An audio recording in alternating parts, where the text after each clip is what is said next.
Make sure you download the Woodward Sports app in the App Store and the Google Play Store today. Take Woodward Sports with you wherever you go and listen live on your phone or mobile device.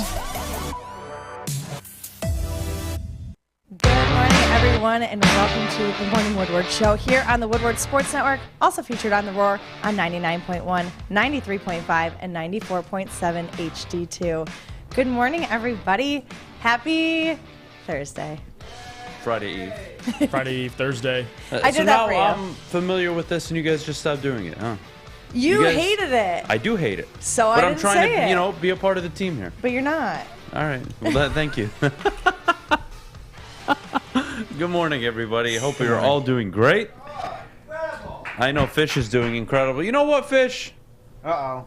We're going to talk a little later about what you just brought up to me. I find that fascinating. But what's even better is let's be all very objective this morning. Let's all try to be as honest as we can be, because the best way to have a conversation is to be honest, of course. Yes. Cade Cunningham, in my opinion, has the potential to be a top 3 player in the NBA and be the first that Detroit has ever had since, of course, Isaiah Thomas. And I mean that very seriously. The kid plays 6-7 years ahead of his age. His basketball IQ is incredible. It's the best of this rookie class. Yes, Evan Mobley is nice. Yes, 3-4 weeks ago, I think it was more of an argument to make the case for Evan Mobley, to be honest. But it's not even a conversation anymore. Cade Cunningham isn't just the best rookie. He is the best rookie by a mile. And hell, I don't even want to call him a rookie, because he's out there playing like a goddamn seasoned vet. He's out there playing like an all-star. And Detroit, congratulations. Honestly, I'm going to give you a round of applause this morning. Troy Weaver, all you Detroit Pistons fans, congratulations. This kid has every possibility, every likely outcome of becoming a top 3 player in the NBA. He's got the game. He can hit you, he can dribble to the left, to the right, doesn't matter. He can hit a left-handed floater. He can score either way. He can hit a jump shot. He can hit from beyond the arc. And, of course, he's a good free throw shooter. Oh, did I mention he gives you hustle on defense, gets you an occasional 5, 6, 7 rebounds. Oh, wait. He's also the guy who sees the court more clear than anybody on the court right now for the Detroit Pistons. Maybe outside of Killian Hayes. Maybe that's the argument you want to make. But he's everything to this team. He is. And who is the last guy that walked into the league, if I may, Jeff? I know they're totally different players and expectations. But who was the last guy to walk into the league where you looked at him like, he can do everything, and then he came in and did it? Don't tell me Ben Simmons. No. It's actually LeBron James. Yeah. Now, is it to that level for Cade? No, it's not, obviously. Yeah. But, boy, he shows signs of very similar game. A guy that can attack the basket, get a bucket. A guy that can contribute on the boards. Oh, did I mention he is one of, if not the best passer on the team? Look, they lost last night. I don't give a damn. My goodness. This is Cade Cunningham Day today. It is. I don't care for the Chicago Bulls. I don't care for Sadiq Bey struggling a little bit. I don't care for Jeremy Grant. I don't care for anybody this morning. They clearly missed Killian Hayes, by the way. They did. You just saw the defensive difference between how they played the Hawks and how they played the Bulls. Killian Hayes' value right there. He should be part of this team long term. But, Jeff, what'd you make of the game last night? It was a treat to watch. And to kind of add to your Cade Cunningham point, Cade Cunningham now has scored 20-plus points for the 5th straight game, becoming the 4th Piston to do it.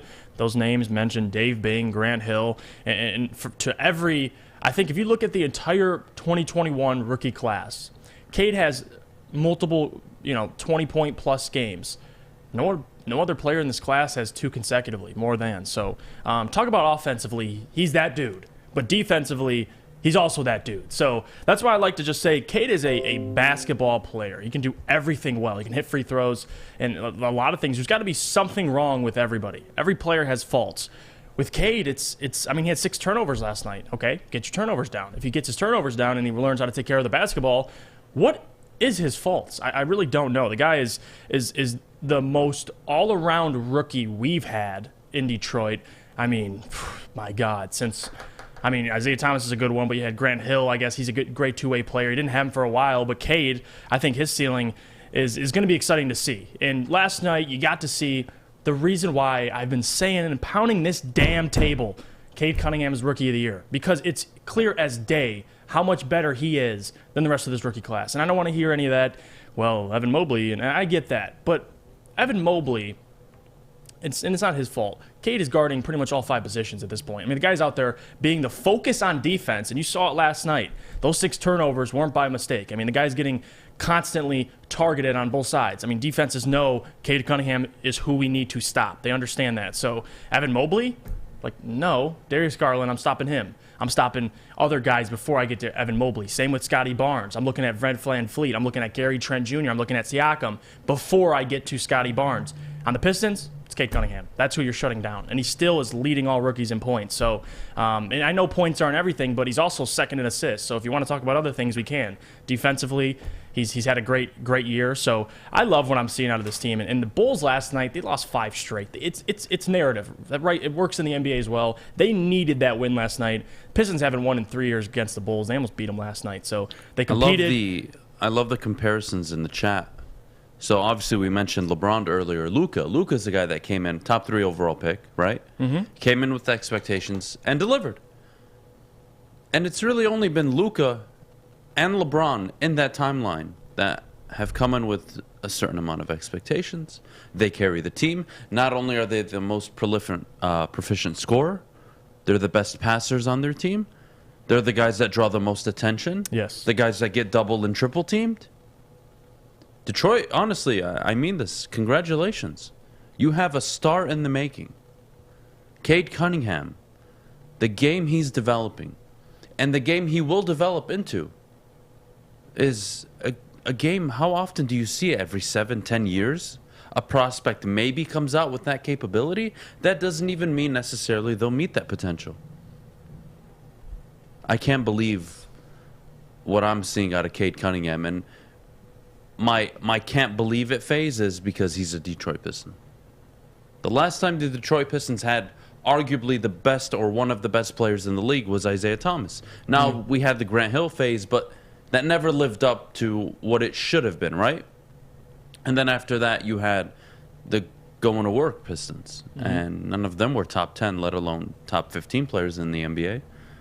Cade Cunningham has top 3 talent written all over him. He's just a franchise player. Yes, he a is guy you can build around with anything. And he can represent your franchise. Like Jalen Green, people in Houston might like watching him play, but in terms of maturity, like being a leader and answering questions for your team, like Jalen Green's not the leader in Houston. Like Cade is the for sure guy in Detroit. Players clearly rally around him, older players, but still, Cade Cunningham, guys. I mean, the guy had 2 free throws last night. 2. Hit them both. He had 22 points. Do you know how many, Zach LaVine and DeMar DeRozan both had double-digit free throws attempts, all right? And DeMar DeRozan last night had 12 made field goals. Cade had 9. So let's kind of go into another dimension where Cade's getting 6 to 10 free throw attempts. The guy's going to give you 20-plus points a game, probably starting even next year if he can get some calls. He's got it. Just needs to get to the free throw line a lot more, because that's what, if you're an NBA player, you got to get there at least 5-6 times a game. I mean, that's the average. Joel Embiid I think he's making 8 a game. So the better you get as a player, you're going to get more calls. And Cade right now, he's a rookie. Maybe it's a little bit of disrespect, but as he gets older, I swear, this kid is going to jump into 20-plus points, man, giving you 22, 23, 6 and 6. That's going to be his career average. It's ridiculous. I mean, he's special. The game was there for the taking for Detroit. Yeah. They were in control for the first 3 quarters. And what happened? Well, Sadiq Bey and Jeremy Grant forgot what scoring looks like, or how you score. And the Pistons only put up 17 fourth quarter points. And that's what really cost them. But it's funny, the Pistons had 17 free throws at home. At home. Mm-hmm. The Bulls had 35. Officiating was a little weird. You can look at officiating. I think that's fair to say. But it's a bit weird now. We're having this conversation more often about officiating. And is it officiating? Is it, well, Detroit does settle a lot for jump shots, for three-point shots. They took 31 three-point shots last night. The Bulls, 15. Yeah, DeMar DeRozan. So that's an additional 16 attempts inside the circle. Yeah. Who knows where likely contact you're going to get on the way to the rim. That is a bit concerning, but Cade only took, what, 3 three-point attempts. He had 15 shots. It's efficient. He was basically 7 of 9 from the field. Couldn't get any other call. It was an efficient night for him. He played really well. The 6 turnovers, yeah, he's a rookie. No one's going to get caught up on that. Right. Nobody gets caught up in Trae Young's turnovers or Luka Doncic's turnovers. No one notices. Nobody cares about turnovers when you're a 1, 2, even a 3-year pro. Yes. You develop that as you get more game experience. It's not the end of the world. And you know what? One thing we did talk about before going into this last stretch of games, Adam asked me, what is one thing you want to see before the end of the season? I said, consistency from Cade. And we're seeing it just now. I mean, he's getting more efficient. He's putting up more 20-point games. This is everything I've wanted to see. And this is what also our guy Sean Murphy would talk to him as well. We mutually agreed if Cade's going to win Rookie of the Year, he needs to do X, and this is what's happening. Be consistent and get some wins, and he is. So it's going to be interesting to see how the NBA values it, because we'll get to it later, but they had somebody else at number 1 on the rookie ladder, but we'll talk about it later. Yeah, we'll get to the rookie standings a little later in the show. Coming up next, we've got NFL free agency. Tinder? Yes. But we're doing it for the NFC North. I'm actually really excited about this. The Allen Robinson rumors are heating up. And let me tell you, I've had more people reach out to me asking me, what do you think of Allen Robinson? I'll give you a formal statement after the break. Maddie, what do we got to do before we go? Before we go, we do need to hear about our friends over at Cintron. Yes, well, guys, Cintron is the best. I have it every single morning. If you don't notice already, today I don't have one, of course, but usually I do. And Cintron World is an aspirational lifestyle beverage brand with a line of sparkling flavored energy beverages, premium bottled water, and revitalizer shots. Cintron is the official energy drink of the Red Wings, proud partners with the Detroit Pistons, and exclusively served at Little Caesars Arena. So if you're looking for premium ingredients, long-lasting energy, balanced hydration, essential vitamins, and great taste, Cintron is your top choice. Buy online at cintronworld.com. Use the promo code REDWINGS10. Save 10% with shipping included. Remember, drink it, live it with Cintron. Hi, my diamonds. It's Crystal with an X. You want to get hot and perfect like me? Here's my super easy routine. Drink at least a gallon of water before you wake up. Attach a weight to everything in your house. Hello? Sell your car and just sprint everywhere. Scream when you exhale. Don't follow Crystal with an X. Do your own thing at Planet Fitness with tons of equipment and free fitness training in our clean and spacious clubs. Join now for just $10 a month and cancel anytime. Your Detroit alternative to the normal sports blah, blah, blah. It's Woodward Sports. Are you guys feeling wings? I know it's extremely early in the morning. Fish, I know you are. I absolutely love wings. And if I'm going to get wings, I'm going to Wing Snob. Fresh, juicy, hormone-free chicken. Wing Snob has the best traditional wings, so that means you need to try out their signature sauces, Jamaican jerk or lemon pepper. Their wings are tossed to perfection in any sauce you so choose. When the wings are this good, you're allowed to be a snob. So, order online at wingsnob.com. Wing Snob, we just have better wings. I like that, Jeff. What I like more is talking free agency for the Detroit Lions and really the rest of the NFC North, so we're going to play a little game. All right? Yes. We're going to do some NFC North Tinder for free agency. You're going to give me one player that you like, you love, and you'll pass on.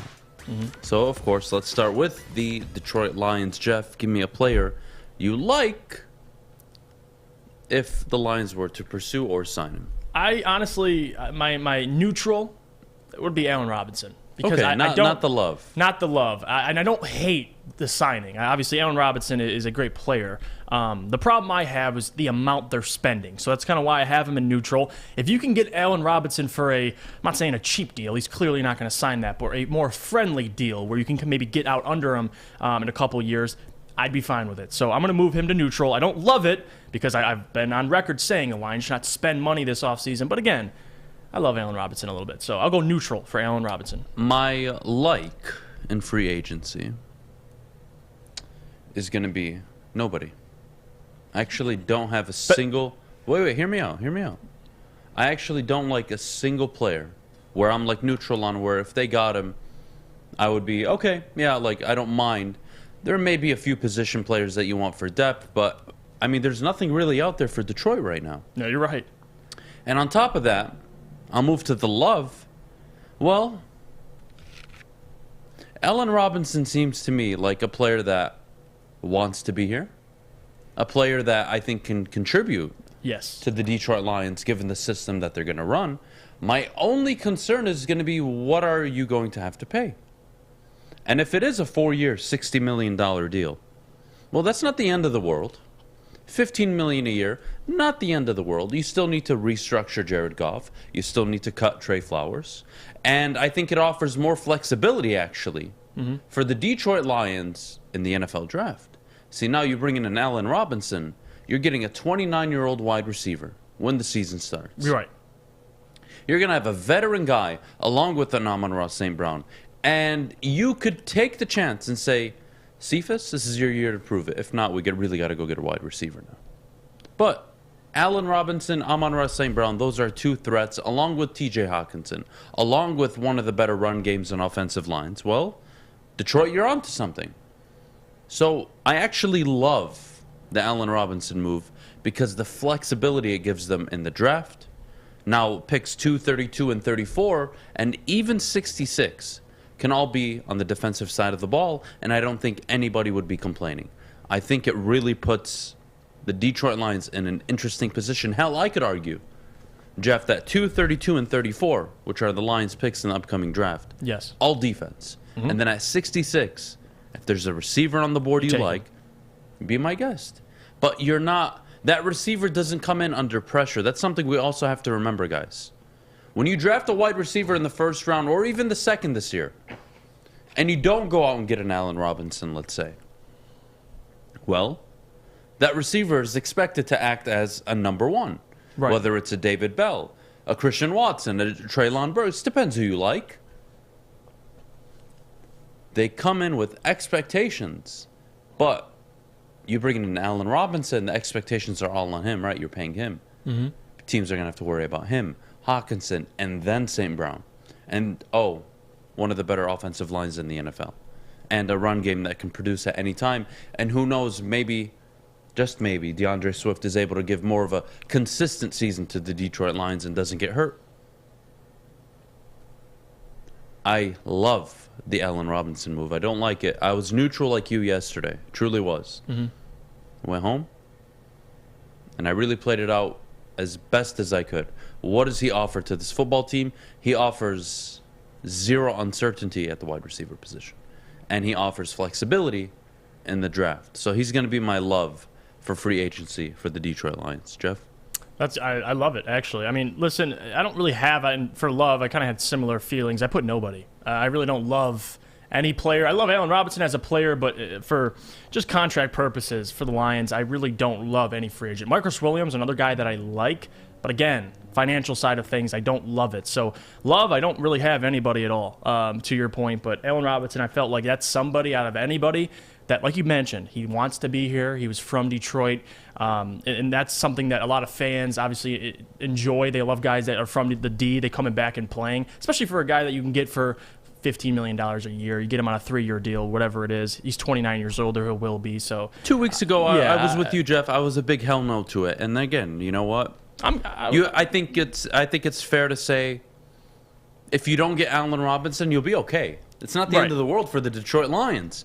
But boy, I'm telling you, Jeff, the flexibility and comfort it brings to that offense and the GM going into the draft, that to me is a ton of value. And you can set up the contract where you front load the money, and then you can basically cut him year 3, year 4 with no penalty, depending on how they want to map out the contract. But this isn't a guy who has to be here when he's 33 years old contributing to this team. He can be a 2-3 year guy. You trade him or you cut him year 4. Right. pissed off Allen Robinson? Depending on where he goes, right? But this is a guy that's not a... I don't mean this in a way that, kind of... I don't mean to call him an Odell Beckham, right? But he doesn't bring that cancer / because Odell, obviously proved it in a winning culture. But my point I'm trying to get at is he's not bringing a diva mentality to Detroit. We all talk about Aiden Hutchinson. Why is Aiden such an appealing option at number 2? Well, he fits the current model of your head coach. So does Allen Robinson. Allen Robinson isn't a guy that's going to come into the Detroit Lions locker room and demand 170-plus targets and will throw fits on the sideline when the run game's working and he's not getting any yards. That doesn't seem like the kind of guy, for me at least, that Allen Robinson can be. And that's why it makes the most sense. It really does. Mm-hmm. Think of it this way. He had a rookie quarterback last year. His value is at its all-time lowest, right? And this is a guy that 2 years prior to the rookie quarterback was one of the better wide receivers in the NFL. Now, maybe not top 5, but he was definitely, I think you could argue, top 10 in the league. And then you shift focus last year. He has a down season. Oh, well, maybe I can get him on, I don't want to say on the cheap, but, he's a guy I'm not paying $20 million a year for. Can we agree on that? He's not coming off 1,500 yards. He's not even getting $18 million from me. 15? You know what? Given the role he can play, and given the flexibility he offers me, as a GM, I'm willing to actually sit down and have that conversation. And of that 15, how much of it is going to be incentives? Right, Allen, you make the Pro Bowl, it's an additional $1 million. Allen, you get over 1,300 yards or 1,250, here's an additional $1 million. Incentives. Like, you can make an incentive-based contract where he feels guaranteed, but he also needs to perform, and he's also happy with the long-term side of the deal, which is a 4-year deal. And you can guarantee probably 60-70% of that contract and put yourself in a good position year 3, year 4 to not take such a bad cap hit. And I feel like this is a way for us to at least evaluate Jared Goff, even though it's not like we don't know what Jared Goff is, but you're putting a guy like Allen Robinson, you re-signed Josh Reynolds, you got Amon-Ra St. Brown, you got T.J. Hockenson, hopefully for the whole year. Like, this would be the year if you sign Allen Robinson to kind of look at Jared Goff and be like, all right, what's your ceiling? What are we getting out of you? Because these are formidable weapons. You got one of the best offensive lines in the NFL. You're getting a serviceable wide receiver room with a former number 1 wide receiver. Great tight end. So, listen, I love it, and I don't have a problem with it. But for anybody, did you hate anybody, any free agents? I didn't hate any free agents, to be honest, outside of the safety out of New Orleans. Just because of money purposes? Money purposes. That's me as well. We have the same thing. So I figured that would be the one we agree on. I do want to revisit Allen Robinson. I have one question for you. Okay. Alex brings up a good point in the chat. Alex says, how comfortable are we bringing in a wide receiver 1, which Allen Robinson would be, when we are uncertain? We are uncertain at quarterback. And my response to that, and I'm curious what you think, is, well, you know what? For all the crap I'll give Jared Goff, I still think he's an average quarterback. It's better to have an average quarterback than to not have a quarterback at all, guys. I think this is a guy that can succeed in your current system. I think this is a guy that down the stretch with Ben Johnson 3-1 looked like probably the best he's looked since, I would say, prime McVay days. Yep. I'm not completely off the idea that Jared Goff is the quarterback for the next 2 years. I told you guys back in November, get comfortable, because Jared Goff will likely be your quarterback for the next 2 years until you're able to select one and maybe groom him for a year. I really believe it's the Kansas City model. And guys, even if Goff doesn't work, and let's say he sucks, Jeff, do you want a quarterback to walk into a receiver room with no wide receivers? There you go. So you're going to want the talent either way. What do you think? My answer to that would be, why would Tennessee surround Ryan Tannehill with Julio Jones and A.J. Brown? Why would they give him all those wide receivers? Ryan Tannehill, I mean, yes, he's a decent quarterback, won the AFC this year, but again, like, you have to surround your quarterback with these type of guys. If I want to evaluate Jared Goff, which we kind of already have a good sense of what he is, give him an Allen Robinson. Give him a Amon-Ra St. Brown in the second year. You got Quintez Cephas hopefully healthy. Like, this would be the year for us to look at Jared and be like, all right, we gave you the weapons. So last year, remember, guys, it was all about he didn't have the weapons. That was the argument last year. This year, he would have the weapons. So now we can come into it and be like, all right, what are you, Jared Goff?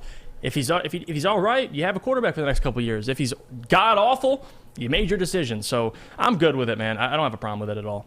Give Jared Goff some weapons and see what he got. Funky says you might have a point on Allen Robinson, but I definitely want at least one wide receiver. So that brings me to my next question. Let's wrap this up. If you sign Allen Robinson, I won't even ask you, do you take a wide receiver? What I'm going to ask you, Jeff, is when. 66. Does it eliminate? Okay, so it eliminates the first 3 picks. You're not even considering a wide receiver at 232, 34 unless somebody drastically falls. And the reason for that is I think they can get a Sky Moore, Christian Watson, maybe. You can get a good, maybe David Bell in the third round. But yes, I would avoid wide receiver the first 3 picks. Because considering you have such a deep room already, if you sign Allen Robinson, I'll go. And defense. again, you're going to have a Josh Reynolds. Yeah. You're going to have Amon-Ra St. Brown. Goff is comfortable with Reynolds. Goff is happy, obviously, with St. Brown. Yeah. He'll develop a reputation and a rapport with Allen Robinson. You'd imagine that's already 3 wide receivers, guys. That doesn't include Cephas. Yes, I know he's been hurt all the time. But you're going to want to figure out what you're doing with him. And if you have him on the roster, you might as well play him. So is drafting a Sky Moore, David Bell something realistic for the Lions? Even at 66, I'm not sure. What I'm seeing is that pick 101, maybe we start to consider a wide receiver as maybe if he comes into camp, he impresses everybody, we can cut Cephas and insert X rookie. That, for me, is probably the move if you sign Allen Robinson, because to select a receiver at 32 or 34, Jeff, I mean, I'm expecting him to play. I'm expecting numbers year one, and in a room with Allen Robinson potentially, Amon-Ra St. Brown, Josh Reynolds. Don't forget about T.J. Hawkinson. It's a pretty full room. So I'm gonna pass on the wide receiver until at earliest the 4th round, unless somebody's sitting there at 66. I can't pass on. And I love the point you brought up about having a good enough wide receiver room, and not only that, but a team for a rookie quarterback to walk into, because we can't stress that enough. And I've been saying that. Build your roster so then when you're ready to take a quarterback, you have it. Or like the Broncos, build your roster so if someone comes available, you can go ahead and make that deal. That's the biggest thing, guys. And you're seeing it right now with the Lions kind of slowly coming together. You need to start filling this roster out, and I think adding a guy like Allen Robinson for the right price. Easy's, Easy, actually, it's quite the opposite. Easy says, I'd rather pay Marcus Williams, the Saints safety. You can get Robinson's value in the draft for way cheaper versus what you get in Williams. It's actually the opposite, my friend. Because receivers are typically taken in the 1st, 2nd round, where you're paying them, a decent amount of money. It depends where you take the receiver in the 1st round. And the safeties are actually the late 2nd, early 3rd, 4th round picks. And then they come into the league and they contribute like a Tracy Walker, like a Jesse Bates, like a Marcus Williams. He's a 3rd, 4th round pick. Yeah. So I actually think it's the opposite. But, Maddie, we got to go to break. When we get back, Carson Wentz traded to the Washington Commanders. Jesus Christ. What does it mean for the Lions? And number 2, how does that improve the draft stock, or at least the possibility of it being traded? And at 9:30, we have a very special guest from inside the locker room. Brian Mosallam is joining the show to preview Michigan State's Big Ten tournament opener tonight against Maryland. Also talk some Mel Tucker, Michigan State football. I'm excited, Maddie. We're all excited. Can't wait to talk about everything we got going on today. But before we go to break, we do need to hear about Guardian Alarm. Yes, well, we talk about defense, and defense is important, but the most important defense is Guardian Alarm, because they get it. Good defense on and off the field helps you feel secure. Guardian Alarm has state-of-the-art technology that helps you feel safe, all with 24/7 local monitoring. Guardian Alarm also has convenient features that lets you check in on your home, control lights and temperatures, even detect smoke or carbon monoxide. It will even let you lock and unlock doors. Please call 800-STAY-OUT today. That's 800-STAY-OUT. Guardian Alarm has been trusted for over 90 years at keeping families safe. Get out, stay out. Everything that we've hoped for, finally. He's going deep, right side. Oh, that is Edwards out there. He goes up in the air at the goal line. Hey, it's Brandon Edwards here, wanting to welcome the sports marketing agency to Woodward Sports Network, to the family. Glad to have you guys. For the last decade, the sports marketing agency has literally leveraged athletes around issues such as mental health and substance abuse. It's all happening now.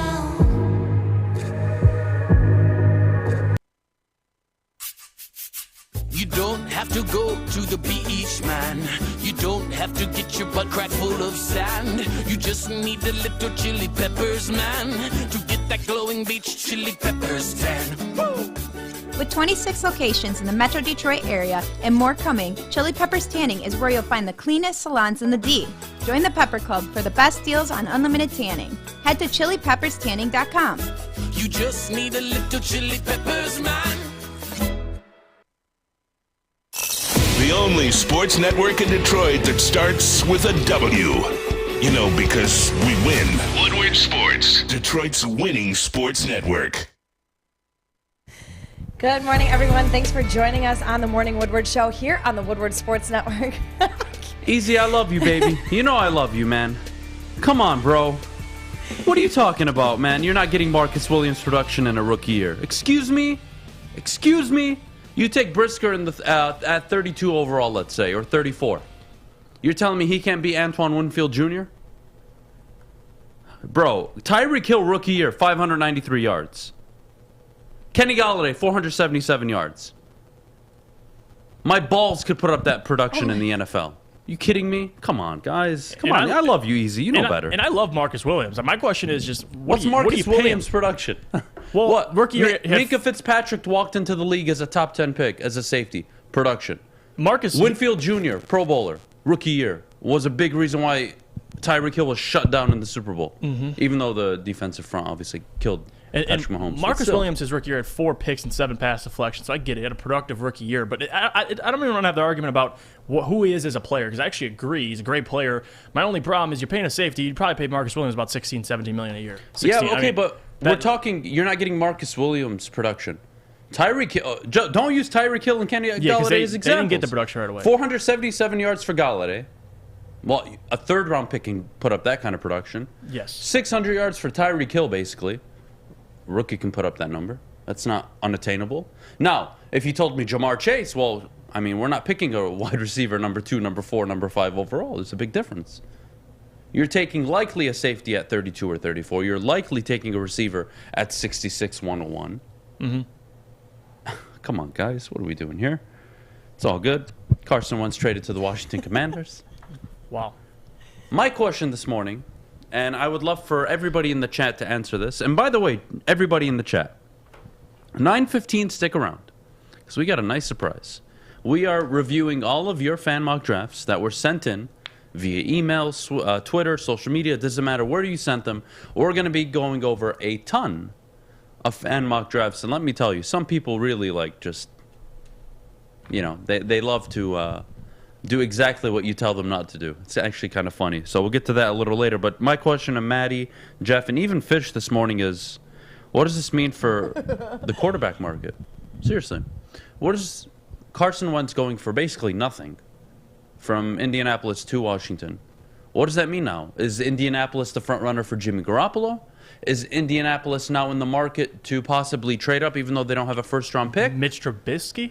Are they going to go after a Mitch Trubisky, which, again, doesn't make sense? How far off is he with Carson Wentz, considering Carson Wentz from Week 7 to Week 16 was top 5 in every category in the NFL? Sense. So I'm really curious to see what the Colts are going to do. And the Niners can get a first-round pick, in my opinion, at least one for Jimmy Garoppolo. That's a winner. That's a guy that can win big games. And Indianapolis, very similar team in terms of not so reliant on the big play from their wide receivers. They have a strong run game. They have a very good offensive line. They have a strong defense, Darius Leonard. Do you think they're worried a little bit about Jimmy G's health? They could be. Who knows what they get him for? Right. But are you going to give up another first-round pick to go get a guy that, again, him and Carson Wentz, is there that big of a difference? I would take Jimmy G over Wentz, but is it a landslide? No. What does it do for the quarterback market in terms of trading, and how does that affect the Detroit Lions at number 2 when a Seattle needs a quarterback? And Washington no longer need a quarterback at 11, so they're likely going to be trading back to maybe a Pittsburgh. Denver doesn't need one? Denver doesn't need a quarterback? So now you're not trading back to 9? Where are the Lions going? The Lions are not trading back. If anything, for me, I haven't found a suitor yet for the Detroit Lions. Jeff? You're 100% right. The Seattle Seahawks can stay put and take a quarterback. So That's what that means. But we're witnessing in front of our eyes I like to call it the musical chairs of quarterback movement. And the Commanders needed a seat. they needed a seat, and they got Carson Wentz, obviously probably the third quarterback available, best quarterback. You had Aaron Rodgers for a short period of time. You had Russell Wilson. Carson Wentz was always there, and they got what they see as an upgrade over Taylor Heineke. So I got no problem with what the Washington Commanders did. I think right now Carson Wentz, second best quarterback in the NFC East. Like realistically, Dak Prescott, he's right behind him. I mean, he's better than Daniel Jones. He's better than Jalen Hurts. So say what you want about Carson Wentz. That's the reality of it. And they traded for Carson Wentz a first-round pick, in which the Eagles have this year. And now they traded 2 third-round picks just to get rid of him. And I don't know what they're doing at quarterback. That's why my gut tells me they want to go Mitch Trubisky, because it's going to be you don't have to trade anything for him. You can just sign him, and you don't have to give away more assets because they've already been, they have the 2 third-round picks from Washington, but they're just digging themselves a deeper hole. The Colts are going to be interesting to see what they do. Maybe they want to draft a quarterback this year. There's going to be some that fall to them, of course, but for the Lions, I think it means what we've always thought it would mean, and that means you're not going to be able to trade back. This is what we thought. This draft doesn't have a Joe Burrow or a Justin Herbert or Tua or whatever you guys want to make it. It doesn't have that this year. So trading up is hard for teams because Seattle at 9, Carolina at 6. They can stay put and take a quarterback. So no motivation for them to move up and take one. So the Lions are probably going to end up staying put at 2, and that's where the question comes in. What does Jacksonville do? That's what they're going to have to decide, and then they're going to have to make their choice. But how realistic is Trayvon Walker at 2 for you? I know you like him. I like him, but more than Thibodeau? No, I would really. You would still go Thibodeau if Aiden goes 1. That's my question. It's just my gut. Yeah, I think Kayvon, although it's hard because you're trying to make the draw between I like him as a player, but I have questions about his mindset. But again, talent is talent, guys. Like I'm not gonna say, well, he didn't want to do the rest of the combine, so we shouldn't take him. Like, he's still a productive talent, Kayvon Thibodeau. So, Adam, I, in my opinion, you stay put, you take an edge rusher, and you don't look back. That's what they do. And the musical chairs of quarterbacks this offseason has been very entertaining. I think Denver now, you have Aaron Rodgers going back to Green Bay, and now Carson Wentz joins the NFC East, in which he'll face Philadelphia. He'll go to Philadelphia, and he'll go to Indianapolis to face the Colts. So who's trying to trade in front of Carolina, let's say? Carolina right now are shopping McCaffrey for possibly a first-round pick. Yeah. So they're staying put at 6. And if you're Carolina, are you really concerned if Malik Willis is off the board? Is he going? Put it this way, guys. If Malik Willis is not drafted number 3 overall or number 2 overall, he will be available for Carolina. If that's the guy they want. It could be Matt Corral. It could be Kenny Pickett. Who knows what the hell Carolina's interested in. Mm-hmm. But with Washington trading for Carson Wentz, well, Detroit, that puts you in a pickle. Your options to trade back have now significantly decreased. Yes. And now, Detroit, you have to be more comfortable and start accepting the idea. What the hell is going on in the chat right now? Does anybody see what's happening? Why are my balls in the conversation? Balls, What are we doing here? Anyways, Detroit, get comfortable at number 2 because I don't see an option to trade back. Why would Carolina trade up? And my question to you guys in the chat is, if you're Carolina, why would you trade up? If you're the GM of any team, why would you trade up to number 2? Now, if Jacksonville takes a tackle and there is a team that absolutely wants Aiden Hutchinson, they would do anything for him. Hang up the phone. They wouldn't. Well, not even that. They wouldn't. What would they give up, though? I know. Yeah. It's not a quarterback we're talking about here, where you get a haul of picks. Right. I don't see anybody who's going to be trading up to the number 2 overall pick. Mm-hmm. I see Detroit stuck at that pick for the time being, and get comfortable with the reality that if Aiden is off the board, there becomes a lot more pressure. Absolutely. On who you select. See, because if Aiden's off the board at 1, I don't want to hear the public pressure of Thibodeau. I don't want to hear the public pressure of Hamilton or Willis. Just let Brad I'm do his okay thing. to let him make a decision, right? But if he takes a Trayvon Walker, if he takes a, dare I say, Kyle Hamilton? Yeah, Kyle Hamilton. Not at 2, please, Brad Holmes. Don't do that to me, man. I really like you a lot. But let's say he takes a different edge rusher over a Thibodeau and he passes on him. Jordan Davis. No. Jeff. I love just pissing you off. I swear to, I'm throwing Jeff out of the studio. I'm just pissing you off. I almost said Malik, but I ain't going there. But anyway, go on. I get what you're saying. I think it brings up a lot of concerns, though. And who they take, I think, is much less certain if Aiden's off the board. And you guys say, why are you so caught up? I think Aiden is the obvious pick at number 2 if he's available. Is Thibodeau available? Or, excuse me, is Thibodeau the obvious pick? I don't know how I feel about that. Yeah, I don't know about obvious. Again, I think this top end of the draft has a lot of bust potential. If I'm a team picking between 8 and 24, boy, I feel real good. Because I know I'm getting a player. But that 1 through 6, 1 through 5... You know, is New York going to take the center? I think that's a good pick for the Giants. Yes. What are the Jets going to do at 4? Are they going to go after a wide receiver? Or are they going to go after maybe a Thibodeau if he falls? Or a Kyle Hamilton, and they go safety at 4? And then at 10 they go edge rusher. Who knows? Or maybe they go Devin Lloyd. Who knows? Who knows? I just think it's very odd. It'll be a very odd conversation to have draft day if it comes out that Aiden Hutchinson is going number 1. Because then Detroit, well, you're not going to have a trade partner, and you don't even have one now. And you're going to have to get comfortable with a Thibodeau, a Trayvon Walker, or you shock the board, you take the safety, and you can get an edge rusher at 32. But is it the edge rusher you want? That's always the point I like to bring up. I get the player I want at number 2 overall, at least at the edge rusher position, right? If one isn't taken number 1 overall. I get a selection of all of them. I can make my choice. At 32, I can't guarantee you who's going to be on the board. Trayvon Walker won't be on the board. I know that. Devontae Wyatt won't be on the board, even though he's an interior lineman. Cameron Thomas, maybe.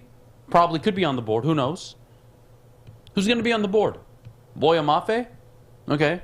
Then you're going to have to decide what position you value, because there could be a Jaquan Brisker. Are you taking a safety? Exactly. This is the conversation we're going to be having. I'm excited for it. Yeah. I really am. We got to go to break, Maddie. When we get back, can anyone catch Evan Mobley for the Rookie of the Year race? And that question about 3 weeks ago, I think, was very fair to ask.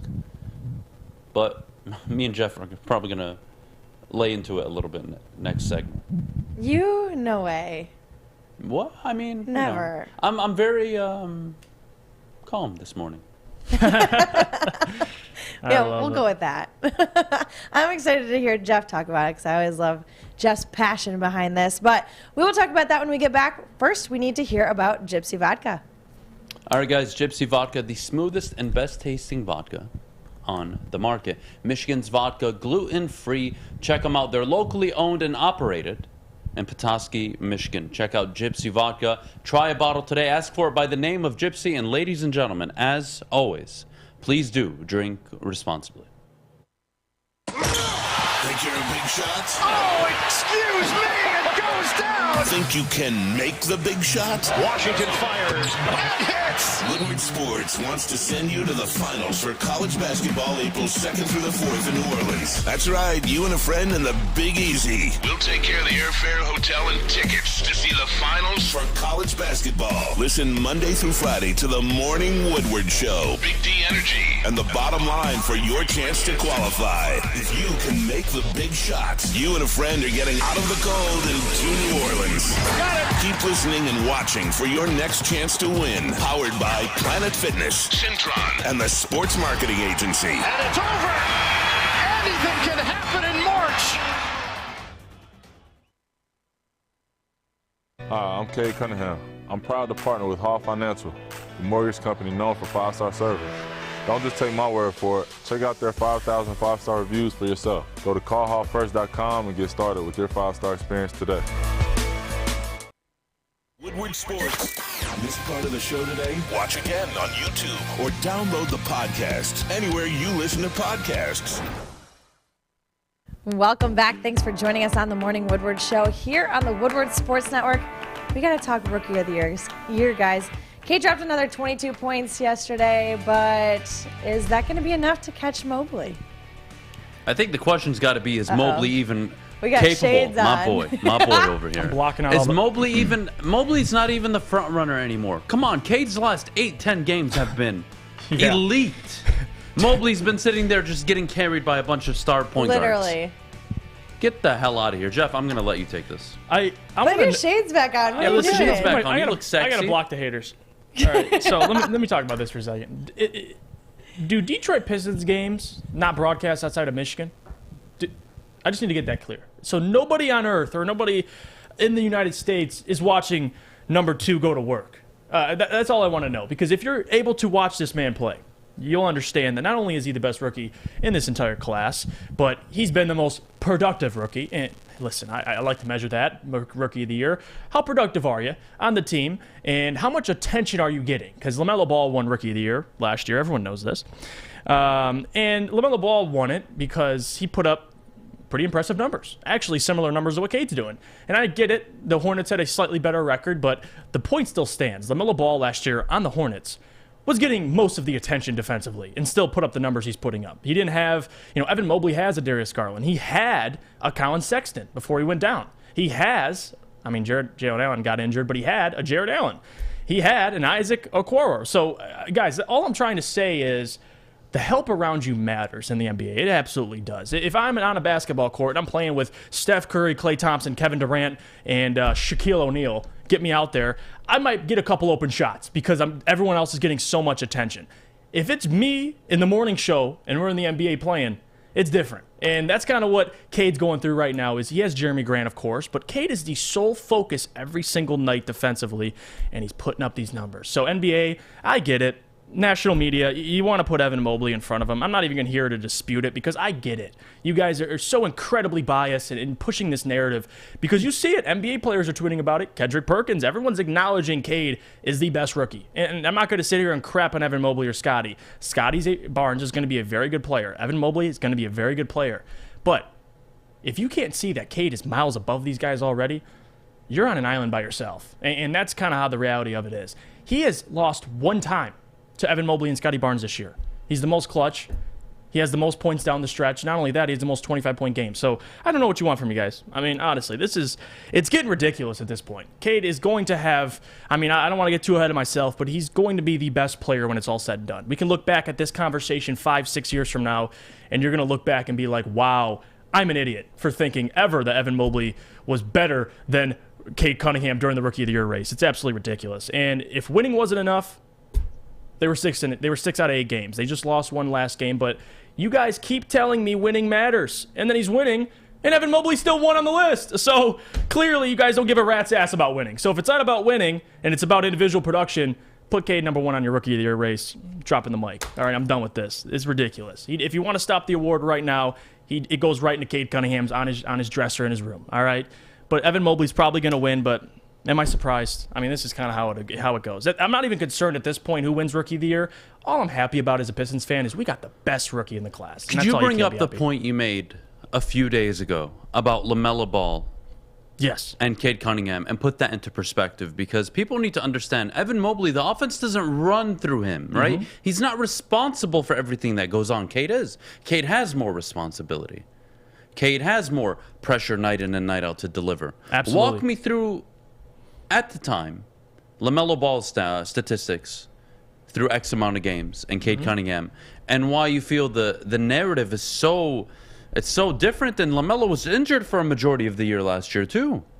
Yes, LaMelo Ball last year. Let me compare numbers because this is ridiculous. Rookie of the Year season. Now, don't forget, he also played with Anthony Edwards, and Anthony Edwards had a pretty damn impressive Rookie of the Year. So let me put this into perspective. LaMelo Ball, 15.7 points per game. Okay, so a point less than Cade. 5.9 rebounds, right around the same rebounds as Cade. 6.1 assists, which is slightly above, about 1 assist better than Cade. And he's averaging 1.6 steals, which is a little bit better than Cade. This is his rookie year, so very similar year. He's pretty much averaged LaMelo Ball his rookie season, 16, 6, and 6. Okay? And Cade's giving you about 17, 6, and 5. Okay? Similar shooting statistics. But again, what's the difference, guys? LaMelo Ball has more popularity, and that's the reality of it. Guys, look at LaMelo Ball. He plays extremely well. He's entertaining. He's Showtime. No one's watching. And Pistons fans know Cade Cunningham is Showtime and what you're watching, but It's got to be recognized on a national scale. And right now, you're starting to see it more and more, but it's too late. I mean, we're almost done with the season, and people are finally giving Cade his flowers. So I don't want to hear it now, guys. You can't jump on the bandwagon, all national media. Cade is the best rookie. That's it. Rookie of the year, it's all decided by a bunch of bums anyway. So all I have to know is Cade is the best rookie, and I'll take it. I'm good with it as a Pistons fan. I got nothing to complain about. Whether he wins it or not, you know you have the best rookie in Detroit for years to come. He's going to be the best player, so I'm good. My question for you is it the style of play? Right? Because LaMelo, I mean, he would jack up shots. He would throw full court passes to Miles Bridges. He was dramatic. He was a character. Cade is a hardworking, head down, get it done guy. Do you think that's impacting not only his reputation around the league, and I'm not saying that in a bad way, but at least from the media standpoint, it's like, oh, well, he's not interesting. Is that affecting his game? Because Evan Mobley isn't interesting. He plays in Cleveland. I know. So market, I guess, doesn't matter as much because, again, Cleveland's winning, so maybe that's why the only reason they're getting recognition. But to your point, like, yes, absolutely it does. Like, there's a big reason why guys get attention and guys get, like, Cade has had how many highlights, guys, the last 5 games? I mean, you saw it all over local media. Do you think that crossover he had last night to the dime in the corner for Sadiq Bey, you think that was anywhere else? Like, come on. This is, it's failing to recognize a guy that deserves Rookie of the Year, and we all notice that. It's almost like, do they have a vendetta against Cade or something? Like, what the hell? Like, if you're watching the same games I'm watching, he deserves Rookie of the Year. And if you guys want to make the point, LaMelo Ball won Rookie of the Year because he makes everybody better, then what the hell is Cade? He makes everybody better. So if we're using that argument, he's leading his team. He's the number one defensive focus every single game, and he's making his teammates better as a rookie. So I think solve it. Give him Rookie of the Year. I'll put it this way, and I don't mean to sound like the Detroit bias guy, all right? But I am from this town, all right? I grew up here all my life. If I remember correctly, when the Detroit Pistons upset the Los Angeles Lakers in the 2004 finals, outside of, pardon the interruption, even though it was only for one day, the talk was mainly about the Lakers and the collapse. I mean, even when you were champions, you couldn't get the national respect and coverage. Even when you made 6, 7, 8 straight Eastern Conference finals, you weren't getting this type of attention. Is my question to you, Jeff, is Cade Cunningham that guy that can bring you to at least the national scale like a John Morant is bringing Memphis? Like a Luka is bringing Dallas, even though Dallas, again, is, it's a big market. It's in Texas. But, think of it that way. Is Trae Young in Atlanta, even though Atlanta is a big city. Right. It's not L.A. It's not Miami. What are we doing? What does Cade need to do? That's and you know what? The only difference I would say between Luka, Trae, and those type of guys is just the quality in what you're seeing. Like if you watch Trae, you're watching Trae for the deep threes, the crossovers, the all these magnificent things Trae Young does. Luka, same thing, the step backs, the crossovers, just the way he gets to the rack. Like anything, there's things you watch. For Cade, like he's still developing. Again, high flyer, highlight machine. Like there's things, and he's all over SportsCenter now, and he's in Memphis. So Cade just needs to be more. I mean, his game isn't flashy, but it's solid, and it's going to be a top 5 NBA player solid. But for the NBA, it isn't flashy. He doesn't, jump 45 inches off the ground and slam it home. He doesn't. I mean, he's got beautiful passes. I mean, if you're a basketball lover of the game, you appreciate Cade Cunningham. But to answer your point, the draw is he's not a highlight machine, and I think he'll get there. His skills are still developing, but he's just so solid at him. I don't want to say boring is just ridiculous to say. I think he's just he does everything so well, and he's not going to come out and behind the back passes and everything. He's just doing everything well, and I think people just fail to give him credit for it. Nate asks, what do we want more, the team success or the recognition? I think you want both. They both come, right? They both come with each other, but yeah, you have to understand something.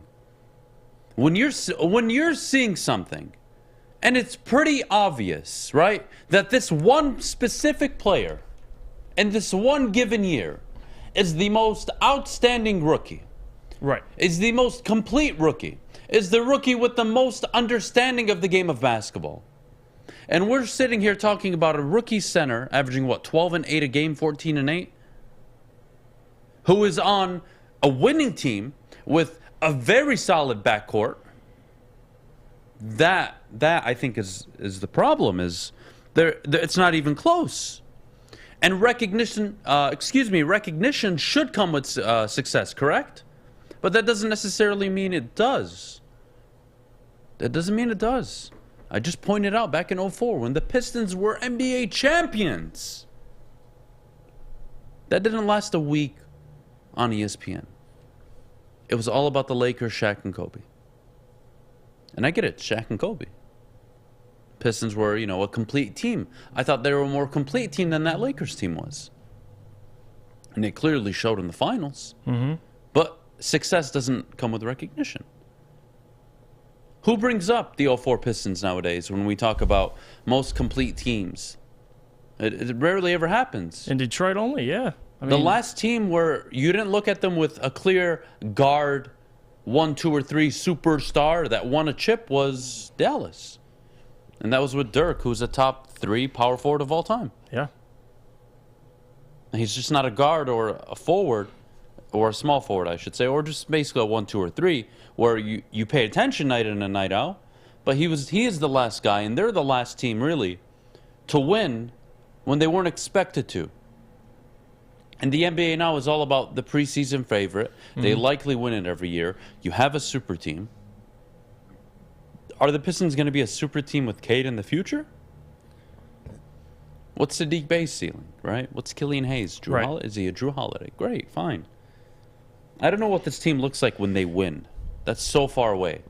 But what I do know is they have a player, in my opinion, that 3 years from now will be entering the conversation of not only is he a top 10 player in the league, he might be one of the best ones in the league. And I want to answer this point too. Like when we make these arguments about Cade, and listen, I get it. I'm a Pistons fan. So you want to say just being biased. But let me ask you this.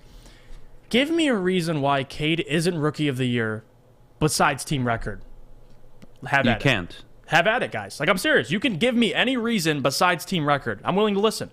Because, in my opinion, you'll lose every one of those arguments. But if you guys want to pitch something, pitch it, please. Because that's why, if you want to call me biased, I've been probably the most unbiased Pistons fan because I critique both things. If Cade was playing he's not playing like crap, but let's say he was averaging 14, 15 points, and he's not putting the production he is right now, and the Pistons maybe aren't winning as much as they have been, I would be a little more, cordial. Maybe Evan Mobley does deserve it. I even said that. Remember, I said that weeks ago. I said Evan Mobley, he probably does deserve the Rookie of the Year. Now, go ahead, guys. It's up to you guys. Just pitch me the idea on a situation where he doesn't win Rookie of the Year, and it's not because of team record. That's all I got to know. All right, I'm good. Yeah, look, I think you made more than enough fair points. What I'd like to do now is I'd like to go to break. When we get back, will the MLB ever get its stuff together? I don't know. They canceled another set of games. This is the most dysfunctional league I've ever seen. Honestly, I'm losing interest as the days go by in baseball, but my love for the Detroit Tigers will obviously draw me back eventually. But Jesus Christ, MLB, what are you doing? It's fascinating.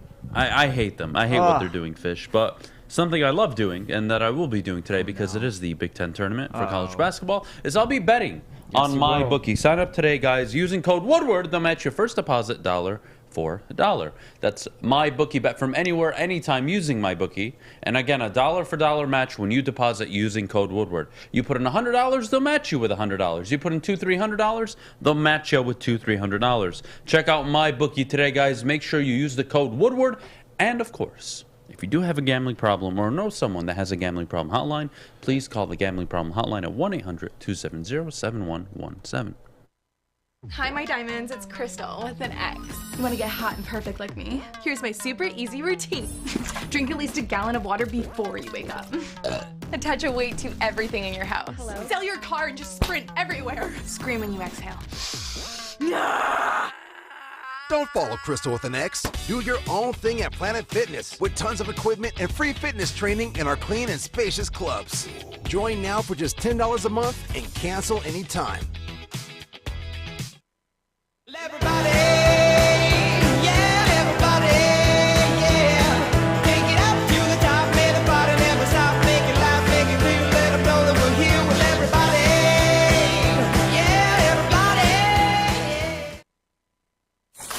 opinions are like ear holes, and we're putting ours in yours. Well, that's not winning, Joy. It's Woodward Sports.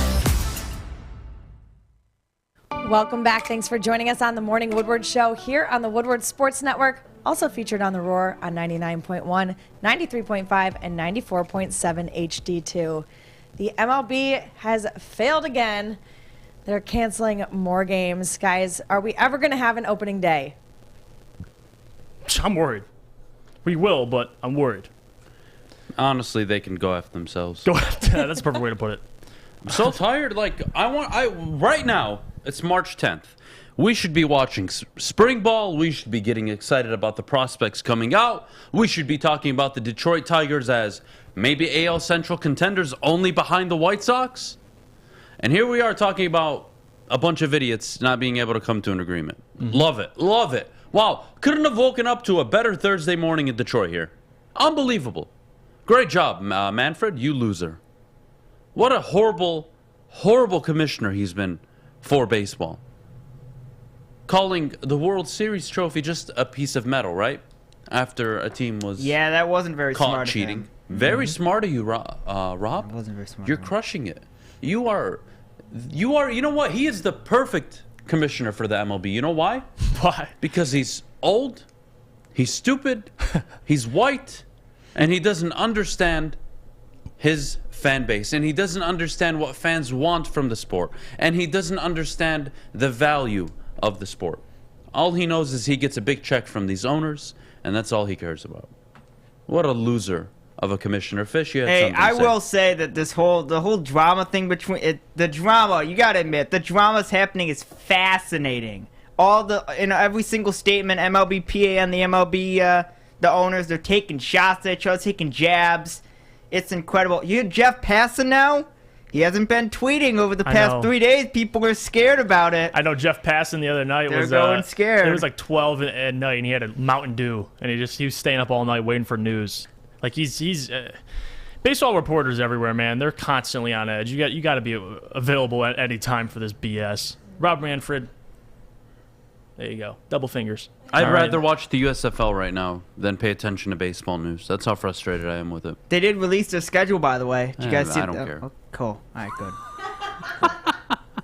I'm horrible. I told you I'm giving the USFL 10 snaps, Fish, and if it doesn't look good, Then you're going to watch the WNBA. then I'm gonna I'd rather get my eyes gouged. I'd rather be murdered, actually. I'd rather die than watch a second of the WNBA. Well, I love that for you. Is March even? Is it still? It's Women's History Month, ding ding. 10 days It's a in. horrible. It's a horrible product. But unfortunately, I actually enjoy watching. No, I'm being just as honest as I can be. The WNBA sucks. But women's college basketball is actually fun to watch. The Final Four, yes, very exciting. Absolutely. You have some ballers. The girl from Iowa, Yeah. Caitlin. Yes. Oh my God, how am I forgetting her name right now? God damn it. Out of Adam. Iowa? Yeah, the girl out of Iowa, who I she's think balling. she's a baller. But you have Adam- Paige She's Buchers out of phenomenal. UConn. But Adam- She's a baller. I prefer women's college basketball than the WNBA. But It they absolutely end up going to sucks. that. They go to the WNBA. So Yeah, they go to the NBA. So as soon and as they're they cross surrounded- the line, you're they're like, surrounded- see ya. Yeah, as soon as they cross the line, they're surrounded by.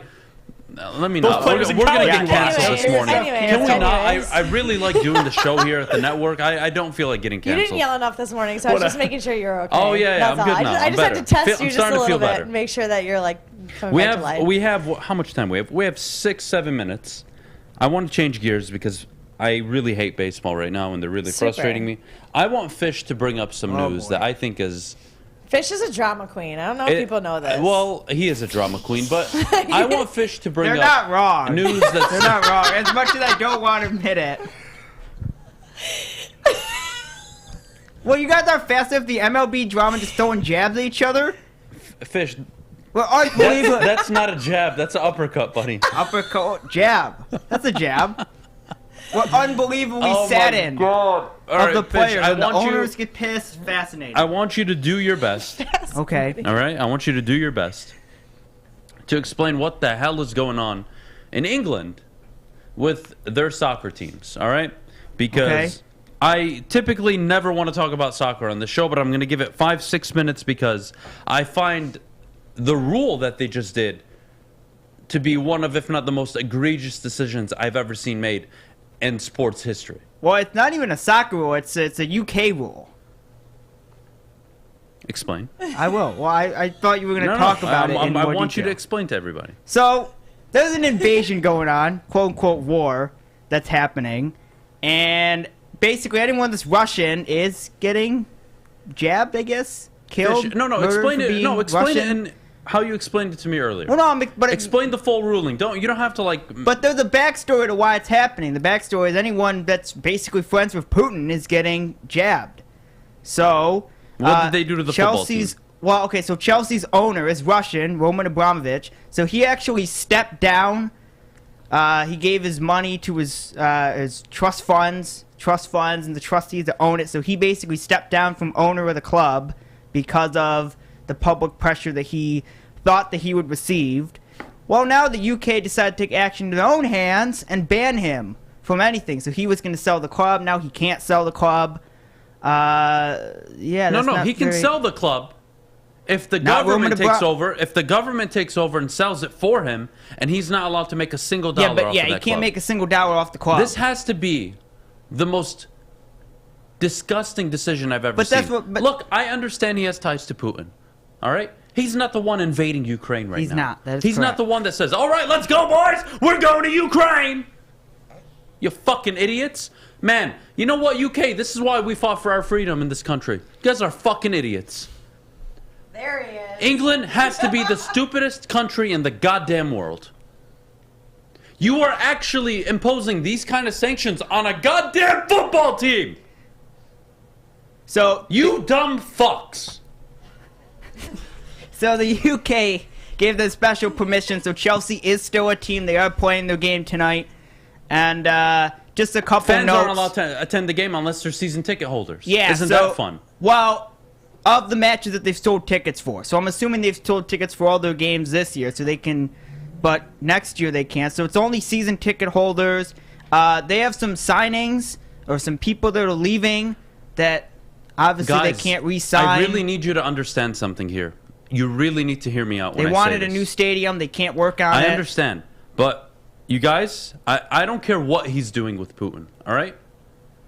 One is just a billionaire. The other is beyond a billionaire and runs Russia. You can hold him accountable for his actions, all right? When you in England want to impose sanctions on a club in your country that affects your fans in your country, that has to be one of the dumbest things I've ever seen in my life. I can't believe it.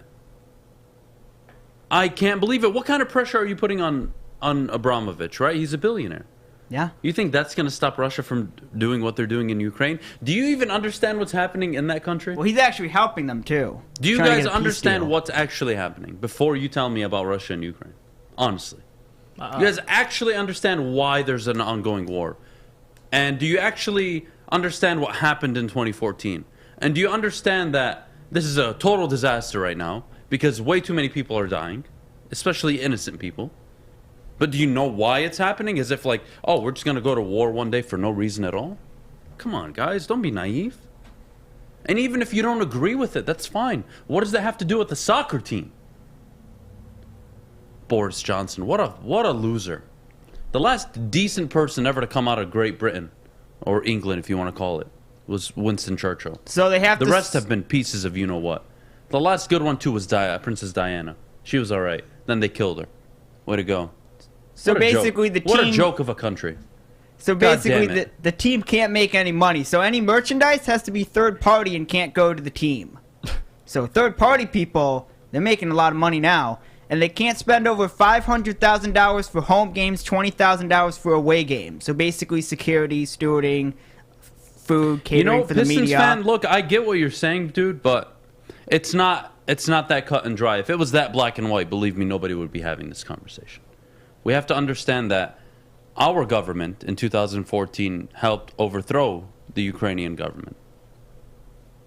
That's what happened in 2014.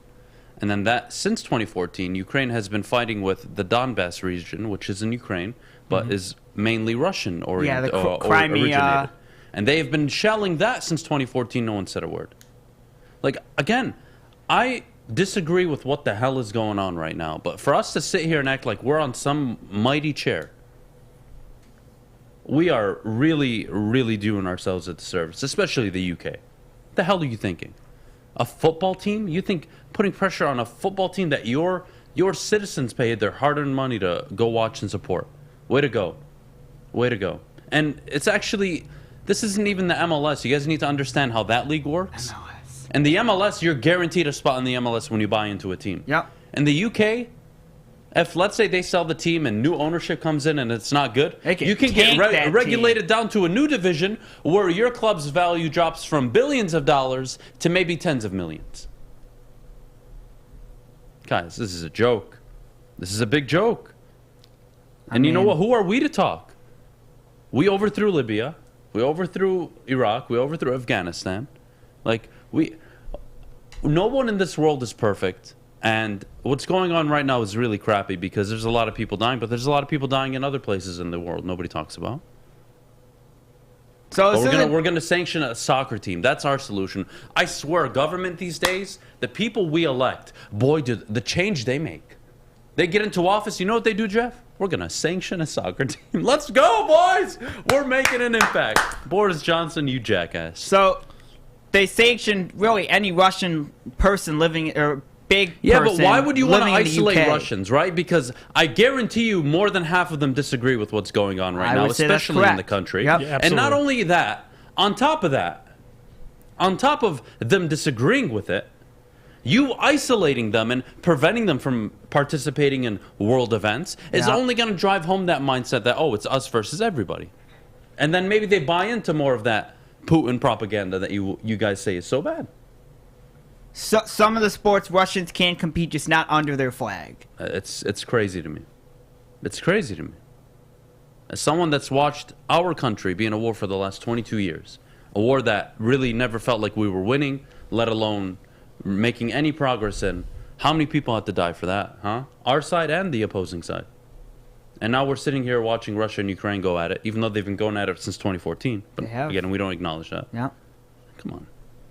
Banning a soccer team. Swear to God. Never seen a dumber decision in my life. So they're not really banning the team. They're banning the owner from making any significant... the Fish, team, they can't buy players. They can't sell players. They can't make new contracts. Yep. If they sell the team, they're not allowed to sell it for a profit.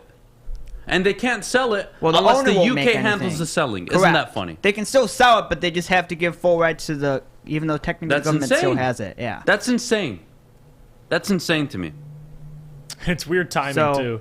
Banning the club, it's more of the banning the owner who owns the club as he's trying to sell it. And, yeah. It's Conor McGregor, by the way. We can tie it in the UFC. He doesn't Conor have enough McGregor. money. Well, I know that. But I'm just saying, Conor McGregor has talked about owning a soccer/football team. Jeff, you're a UFC guy. Yes. Do you think Conor McGregor should own a soccer football team? He's definitely got the money for it. And I want to bring up this real quick. Brittany Griner from the WNBA. We mentioned WNBA. Oh, yeah. She's locked up in Russia. She's in Russia. Yeah. And she played in Russia. She was playing in Russia at the time, and she was coming back, flying home, because America obviously wanted all the Americans to come back to the U.S. Yep. Where she made the mistake, though, and I don't really understand why it happened. She was caught with marijuana in her bag, coming home from the airport, getting onto the plane. People and listen, guys, do what you want in America. But once you go to Russia and you're putting anything in your bag, the consequences are not going to be the same. Not even Russia, even like England. Anywhere. But, I mean, besides the U.S. So that's where she messed up. I think she's been there for about a month before even the media found out about it. So, you know what? It's a lot of crap going on right now. People are wondering why she's in Russia, why she's in Russia. I guess Russia, they give you a lot of money. Well, similar to like China gives you a lot of money. She's just practicing in the off season, right? Because the WNBA isn't going on right now, so she's just staying in shape. I mean, U.S. soccer women do it all the time. Granted, some of them play in the bigger leagues overseas, but still, anyways, we gotta go to break. That was fun. Never want to do that again. When we get back, we are going over fan mock drafts. I am so excited for this. You all submitted dozens and dozens of mock drafts. We will go over them next, but Maddie, before we go. Yes, before we go, we need to hear about Planet Fitness. Planet Fitness, the official studio sponsor of the Woodward Sports Network. Planet Fitness, guys, take your fitness seriously this year. I can't encourage you enough. Start by visiting a Planet Fitness a Planet Fitness store location in Metro Detroit, or visit them at planetfitness.com. Start today for $0 down, $10 a month. And as always, remember, your fitness is essential. I try to go to the gym as often as possible. 5 days a week is currently my schedule. It's a huge stress reliever, both physically and mentally. So everybody, take my advice on it. Get in shape. You don't have to be some bodybuilder. Just feel healthy. And that should be your goal always, guys. Planet Fitness, check them out. Tell them Woodward Sports sent you. We'll see you after the break. Fellas, let's be honest. We like things to be easy. We like simple stuff, like sports 7 days a week. We like things uncomplicated, like Lady Jane's Haircuts for Men. Open 10 to 8, 7 days a week. Walk in anytime. Sign in, sit down, watch your favorite team play. And before you know it, your hair will be game ready. Open 10 to 8, 7 days a week. Walk in anytime. Lady Jane's Haircuts for Men. It's wicked awesome. What do you get when you mix fresh, juicy, hormone-free chicken with our savory signature sauces? The best damn wings you've ever had. Wing Snob Traditional Wings. Try our Jamaican jerk or lemon pepper. And we toss them to perfection. When your wings are this good, it's easy to be a snob. Order online at wingsnob.com today. Wing Snob. We just have better wings. Comerica Park, sunshine, the crack of the bat. More sunshine, warmth. We're almost there, Detroit. Summer 2022 will be the summer of Woodward sports. We just gotta make it through this damn cold first. Well, I'm still not tan, so I need to hit Chili Peppers Tanning. That's where you'll find the cheapest salons, the cleanest salons in the D, spotless sanitized rooms, and trained certified tanning professionals. Join the Pepper Club for all the best deals. They'll beat your competitors by $5. And don't forget to pick up Australian Gold, Designer Skin, Caltan, and Swedish Beauty Lotions. They've got 26 locations across Metro Detroit and more to come. Chili Peppers Tanning, it's where you'll find the hottest bobs, the hottest deals, and the darkest tans. Well, guys, if you submitted your mock drafts, I hope you're ready to get torn apart because Jeff... Oh, come on. It's not going to be that bad. Yes, it is. It's only going to be bad for the one guy who took a wide receiver with every pick. That's it. There's some bad ones. All right, Alex, in no given order, I don't mind. Just throw them up on the screen. Jeff, I, and Maddie will go over it. I'm excited. You guys, thank you so much, by the way, for submitting all of your mock drafts. I've personally enjoyed it. People have emailed me and explained their picks, which I've really appreciated. It gives me, insight into how they think. Right. And I think it's one of the coolest things we're doing right now is letting you guys kind of show us your mock drafts. Because obviously every Monday me and Jeff will do ours, but to have an opportunity to engage with you guys on this level, I think it's awesome. So Alex, whenever you're ready, let's get started. Fan mock drafts. What's the first one we got on the board? All right. Ahmad Gardner. Interesting. He traded back to number, 9? Yeah. I'm blind, excuse me. It is 9. So trades back to number 9. Interesting. So Denver. I'm trying to just... Yeah, but okay, so I can't. We got to do another one because this is probably pre-Denver trade because the Denver Broncos traded for Russell Wilson and now Seattle has that pick. So we're going to skip this one. Let's go to another one. This is probably not the best example. This one's, holy God, mother of God, what?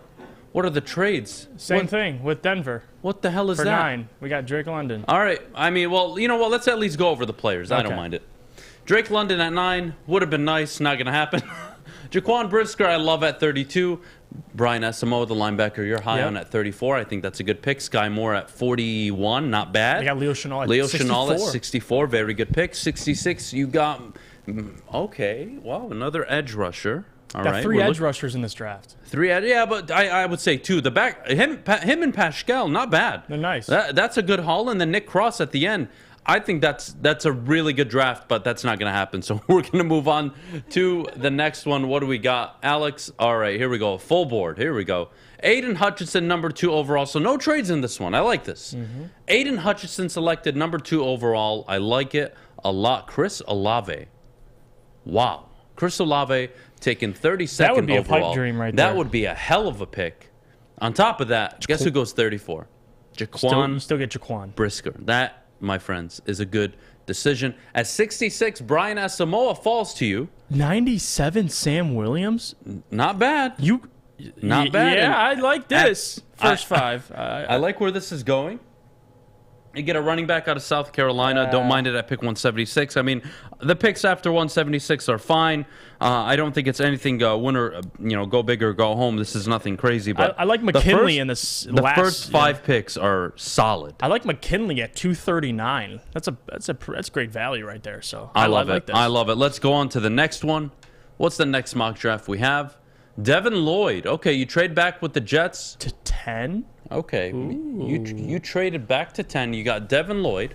Okay. You took Trayvon Walker, and you traded up using those picks. And then you got David Ajabo. So you took back-to-back edge rushers. Wait. And then a safety. Hold on. This guy has 4 first-round picks. He has 10, 15, 16, and 32. Yeah, he traded up with Philly. Holy hell. Okay, a lot going on Well, here. excuse me, he traded technically back with Philly, but 4 first-round picks. That's a lot of picks. That's a lot of money to spend, so that's very unrealistic. But let's just go through it. Jaquan Brisker, nice. Like that pick in that at that spot. Yeah. Jahan Dotson, don't mind it. But, all right, Calvin Austin, Brian Asamoah. It's a great haul, but it's just not going to happen. You're not going to have that many picks. I like Jelani Woods at tight end, by the way. Sewell at 180? Yeah, I guess you want to get the Sewell brothers together. I'm okay with that. Hassan Haskins, not a bad pick. Jelani I don't mind Woods, it at all. I like the value in this one. Yeah, I don't like David Ajabo and Trayvon Walker where they're at, number 1 and number 2. Given it's too much money involved. That's very unrealistic. Let's go to the next one, Alex. What do we got on the board? Devin Lloyd. They traded back to 12. I like that pick a lot. Devin Lloyd, Treylon Burks. Okay. Second round, they start with Jaquan Brisker. Brian Asamoah and Jaquan Brisker seem like a consensus for all Detroit Lions fans, by the way. I feel that. DeMarvin Leal, okay, at 44 in the second round. Jalen Tolbert in the second round as well. Get size. Now we get into the third round, I believe. And, okay, Troy Anderson, linebacker. I don't mind that. They got Carson in the third round? Okay, I don't mind the safety pick. I feel like that was a bit unnecessary given you took Brisker. And that would be I'm not taking that safety with that pick. But Carson Strong I like. Hassan Haskins, good depth.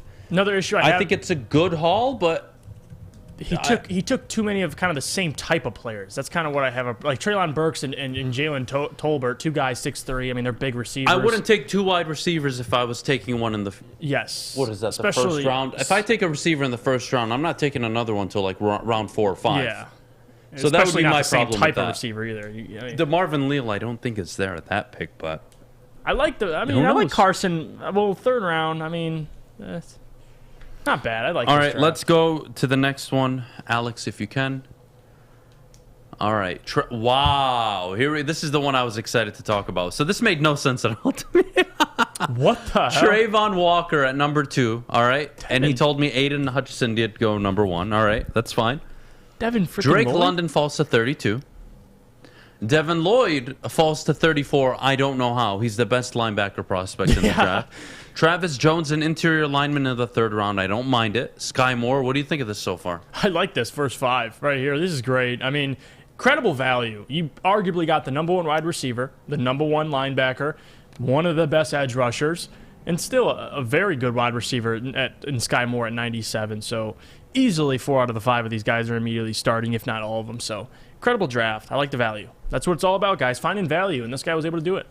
4 out of the 5 picks. All right, Alex, do we have another one that we can put up, please, when you get a chance? Jeff, no trades again.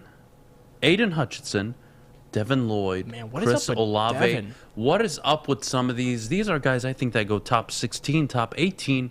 My God, this haul for the Lions, Nick Cross, Brian Asamoah.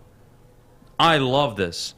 I love this. This would be a fantastic draft. I just don't think it's going to happen. This is the problem with these goddamn simulators. If Chris Olave makes it to the second round, I'll run around Woodward naked. Like, that's absolutely ridiculous, man. 34, Chris Olave. Wait. Can you say that again?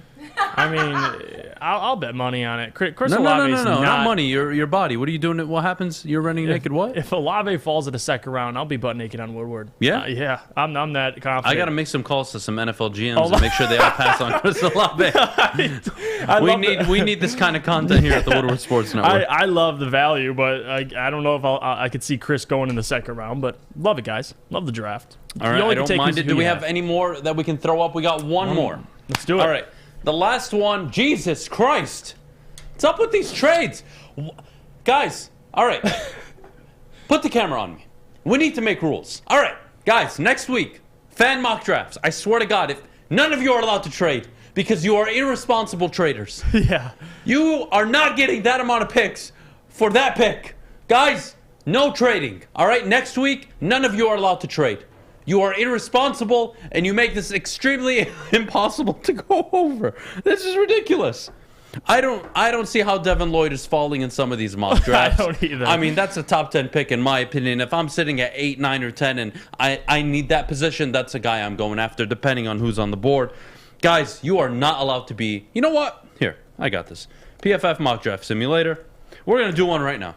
Okay, let's do it. Because you guys are killing me. Unbelievable. Unbelievable. We're going to only do 3 rounds, all right? Because we got a few minutes before we got to wrap up. Kyle Hamilton goes number 1 overall. Jesus Christ. Aiden? Of course I'm going to take... What? Kyle Hamilton's not going number 1 overall. What are these simulators? Why?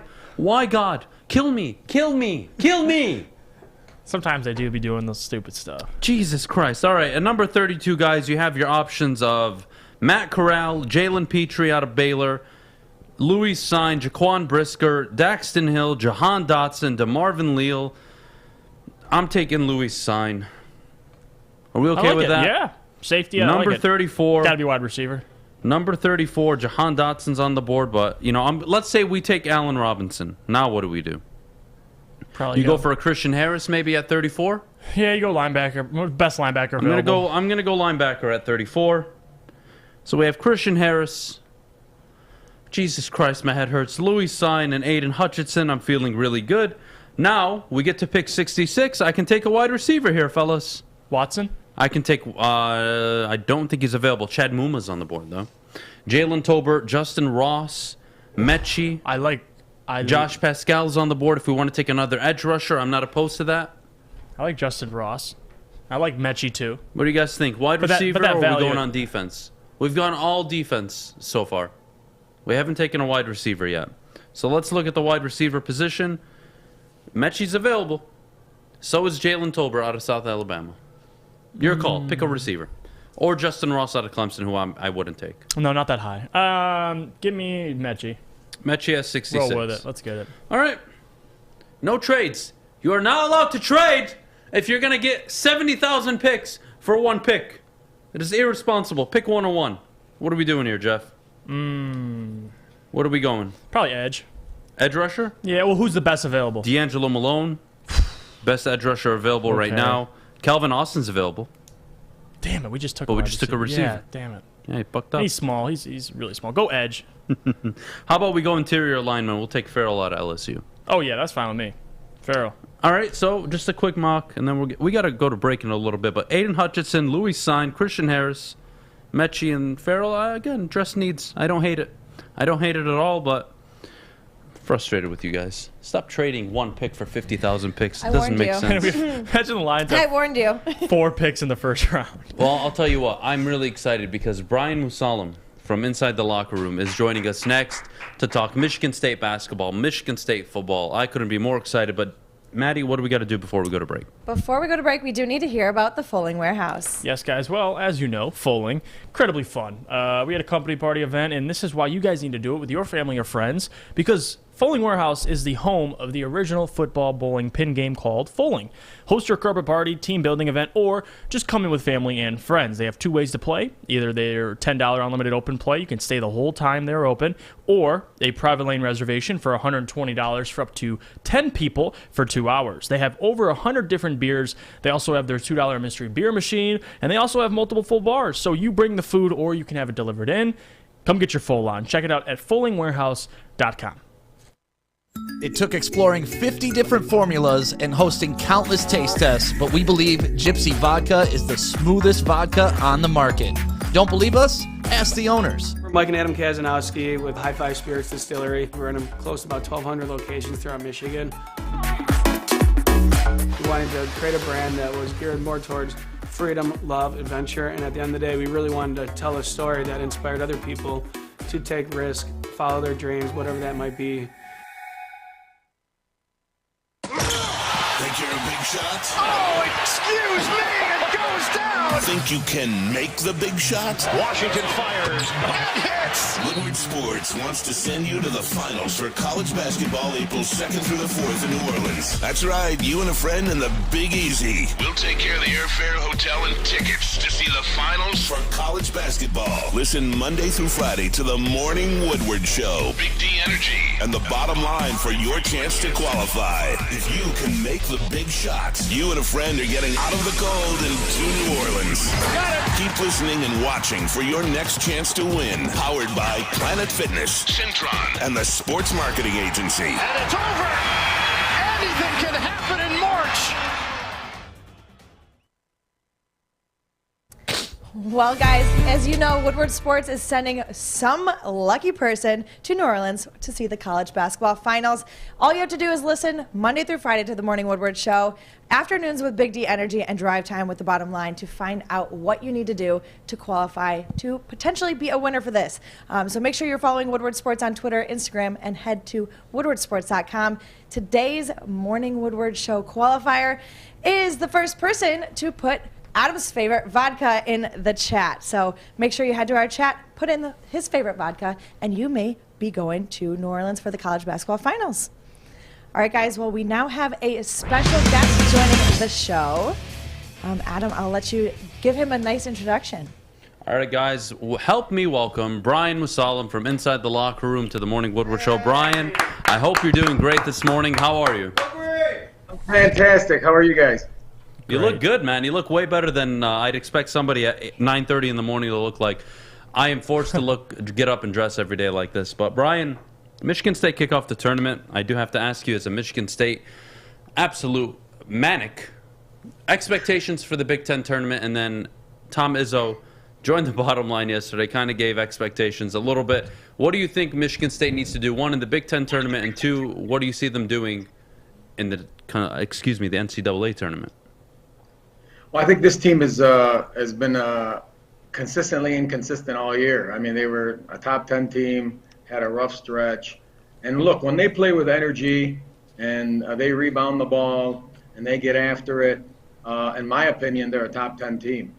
When they don't show up and their leaders are not leading, because listen, the Tom Izzo teams, the best Tom Izzo teams are veteran-laden, veteran-led, junior, senior-led. And the upperclassmen need to step up. So, honestly, this team can beat anybody, or this team can lose to anybody, and it's really all going to depend on which team shows up. But my money's on Tom Izzo in a one-on-one done environment. So, do I think they can make a run? Absolutely. And then to kind of follow up on that question, for Tom Izzo and his legacy, we know he just became the most, the winningest coach, most wins in Big Ten history. God, I can't speak today. But Tom Izzo now going into the NCAA tournament, what would another tournament run mean for Tom Izzo and his legacy at Michigan State? Well, I think Tom Izzo's legacy at Michigan State is cemented, regardless of what happens. He's the all-time greatest, one of the all-time greatest, already inducted into the Hall of Fame. He's hung 8 banners. 8 to 10 Big Ten championships and Big Ten tournament runs. But I think, he wants to win that second one because winning 2 puts you in elite company. Many have won 1, but winning 2 puts you in elite company. And I think he believes he has the pieces. When we're watching it, I think, we could make a run this year. We're probably a year out. Probably need to go in the portal or to get a big man, get somebody at the 5 position. And, but they thrive in a one-and-done environment. I mean, that's what Coach does. That's, Coach says, win the first game, I'll win you the second game. And then nobody prepares better in a shorter time span than Tom Izzo and his staff. So it's always fun. I mean, this is the month of Izzo. Everybody knows this is There, like he said the other day, there are no more my bads, right? You get my bad, you're done. It's over. So that one and done is it's a fun time of the year. There's no question. Brian, I got to ask you about Mel Tucker and Michigan State football. All right. Phenomenal year last year. Chick-fil-A Bowl champions, obviously. What is the expectation for Michigan State football? A little difficult schedule, I would say, anywhere between mid-October and November. It gets pretty tough for Michigan State. Is it 8 wins and we're still feeling good about Mel Tucker, or did he win maybe too many games too early and now everyone's expecting double-digit wins for the next 2, 3, 4 years? Well, I mean, I think everybody's expecting double-digit wins, right? I mean, that's the problem when you have a year like that. You raise expectations. You know, you caught lightning in a bottle with K9. I mean, I don't think you'll ever see another back come through Michigan State that's both the Doak Walker and Walter Camp winner. He's done a great job in the portal, filling immediate needs. You know, I wouldn't be surprised if they did take a step back. I think winning 11 games is extremely difficult, and you know, the Big Ten East is brutal. But you know, the trajectory of the program itself, I mean, I don't think it's ever seen this type of trajectory. I mean, I can't think of a coach in the country that understands recruiting, portal, NIL, social media, what today's day and age kid, young man is looking for. And you know, Mel Tucker will win a national championship at Michigan State. I'm going to tell you that right now. He will out-recruit Jim Harbaugh in Michigan. He will out-recruit Ryan Day in Ohio, being from Cleveland. And you watch when he's able to get his players in, because he's treating this like an NFL program. He's going to use the signing classes as a draft, and he's going to use the portal as free agency. He's changed the title of his head of recruiting to Saeed Khalif, the general manager and director of player personnel. He's hired Brandon Jordan, a rush end specialist who has coached dozens and dozens of NFL players who are now coming to East Lansing to train. So everything that he's doing, he's building around recruiting, building around preparing these young men for the next level. And he's special, guys. I'm telling you, he's special. He gets it, and expect great days ahead in East Lansing. I couldn't agree more, Brian. We had a conversation, I would say, just after the Michigan-Georgia game. In the next 5 years, who was more likely to not only get to a college football playoff, but compete for a national title? And for me, it was day and night clear. It has to be Mel Tucker. The guy is I think saying he's a recruiter is, I think, not even enough of a word to explain just how excellent he is. He understands the marketing side of things. He knows how to build a program, how to promote one. And Michigan State, yes, Kenneth Walker, I mean, how he wasn't a Heisman finalist is beyond me, but the fact that they've got a guy who I think 2-3 years from now will start pulling in top 5, top 4, top 3 recruiting classes, that's a scary deal. His connection in the South, Brian, can you kind of explain more on that and how that's going to be a game changer, at least in the Big Ten?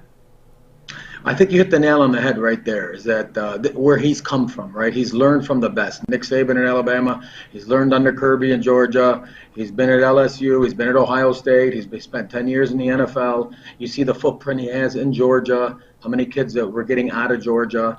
He understands the SEC terrain like no other coach that we've had. He's able to reach across the country. You know, he's got Texas commits, he's got California commits, he's got buy-in from donors. He understands NIL. I mean, currently we're in the process of putting together, outside the university, some NIL stuff that he understands how important that is. He understands the South and the terrain and what it takes to win national championships. He's been with Nick Saban. He's been with Kirby Smart.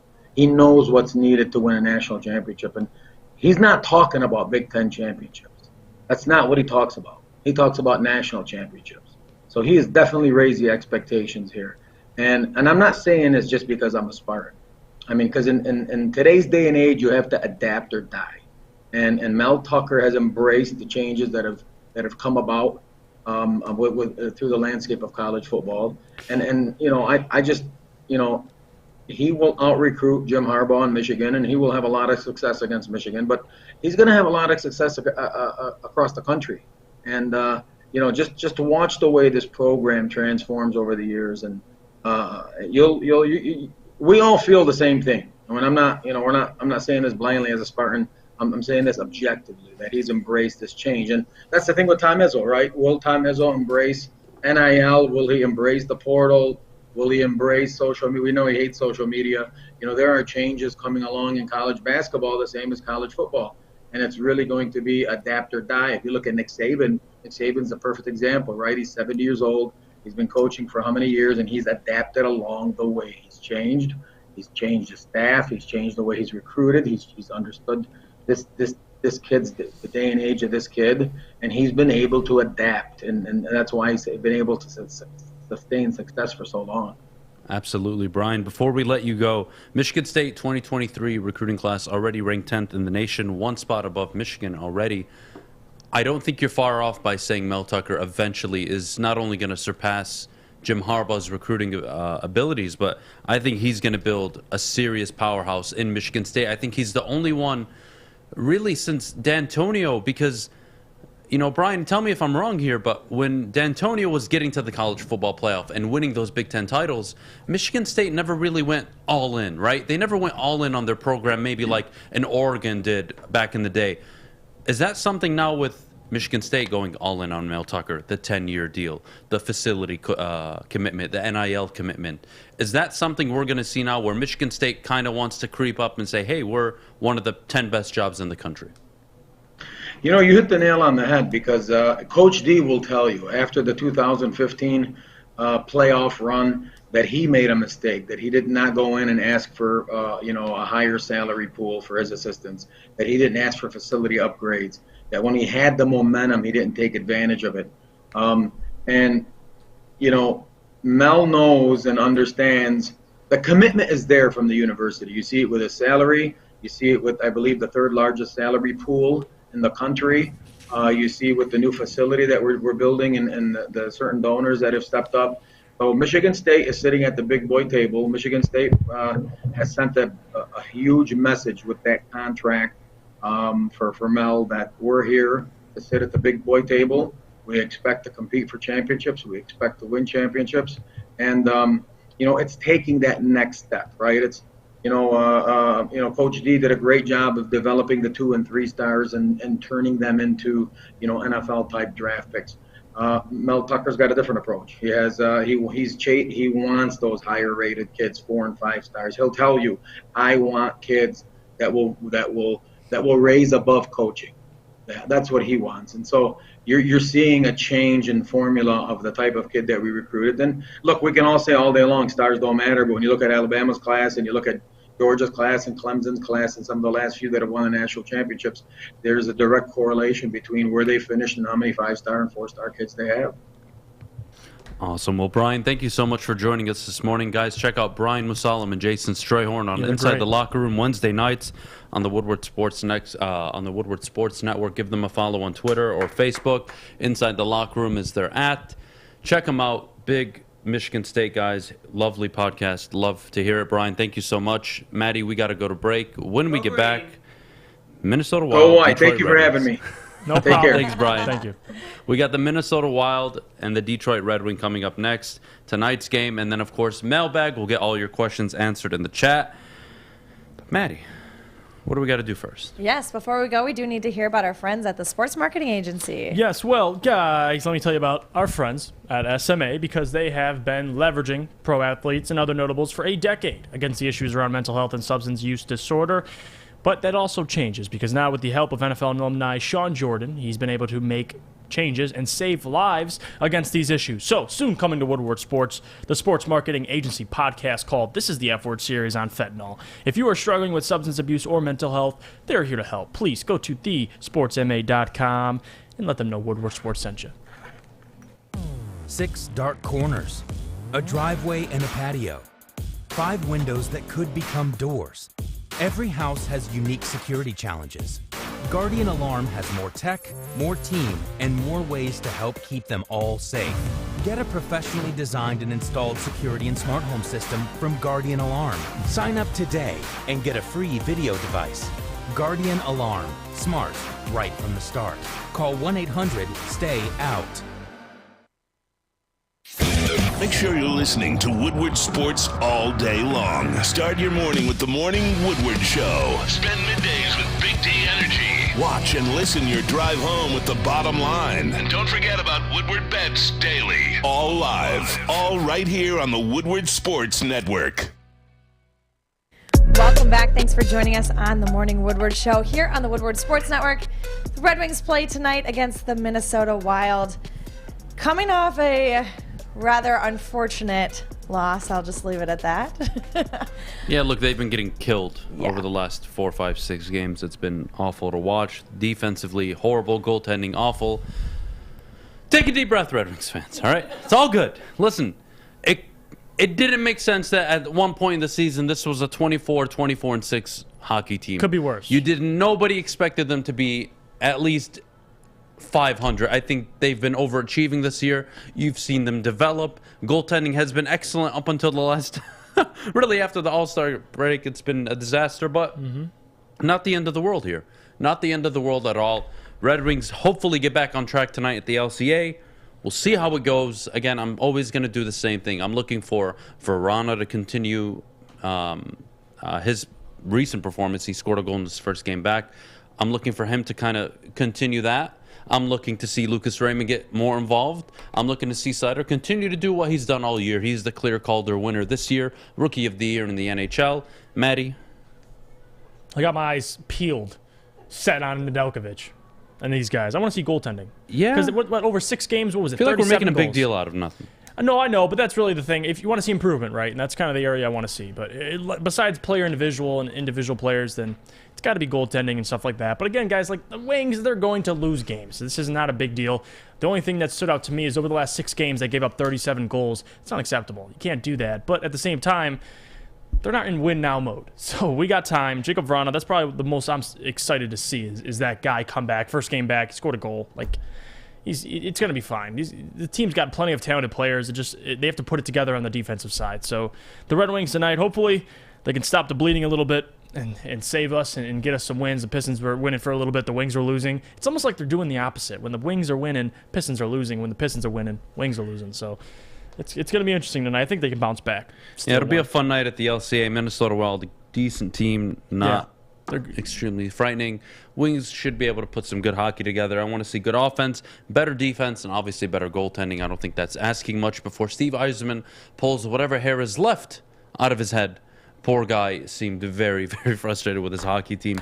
But that's going to lead me to one question, Jeff.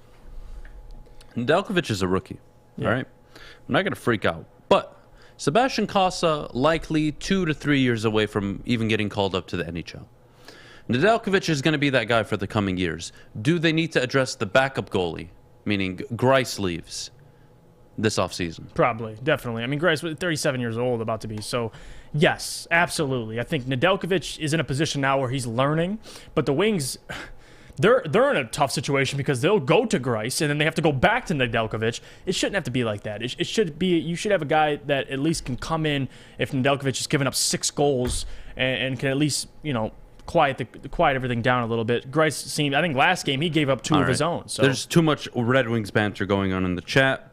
I'm going to my bookie right now, and I'm placing a $300 bet on the Red Wings to win. Boy. Sorry, give me a sec. Not gonna let this happen. We'll post the receipt on our social. You guys need to stop this nonsense. Wings are winning tonight, and they're covering 1.5. Watch out, they're gonna win by 2 goals. How about that?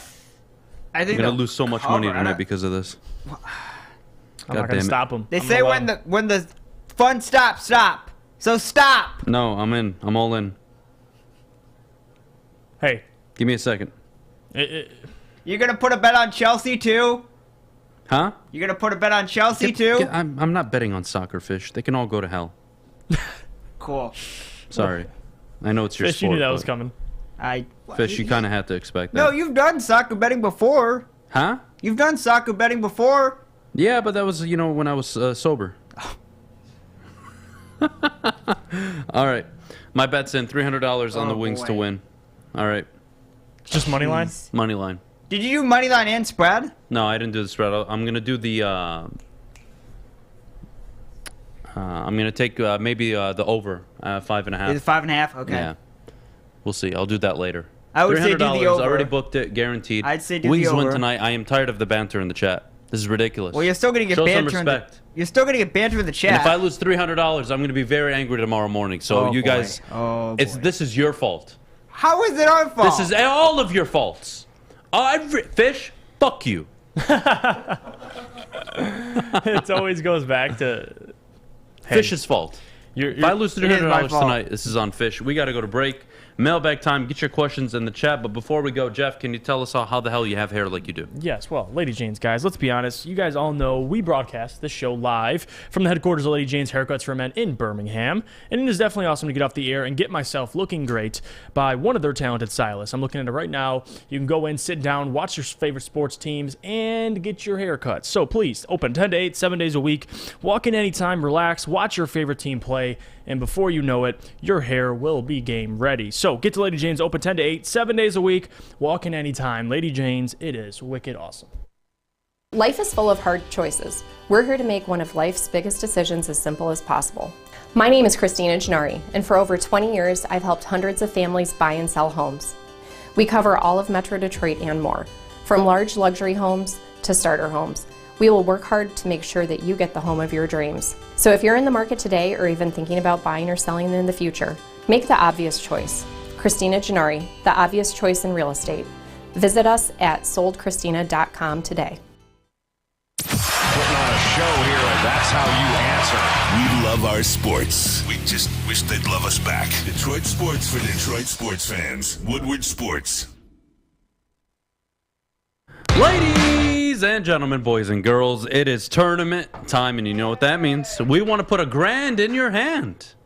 $1,000 in your hand. That's the promotion with Woodward Sports and Papa Romano's. We want to see you pick the best bracket in Detroit. It's the Woodward Sports Best Bracket Challenge. The grand prize winner, first place, gets $1,000, $1,000 in their hand. Second place gets a pair of Yeezys. Third place, a pizza party from Papa Romano's. It's easy and it's free to enter. Just visit woodwardsports.com and click on the bracket in the menu to fill out your best bracket today.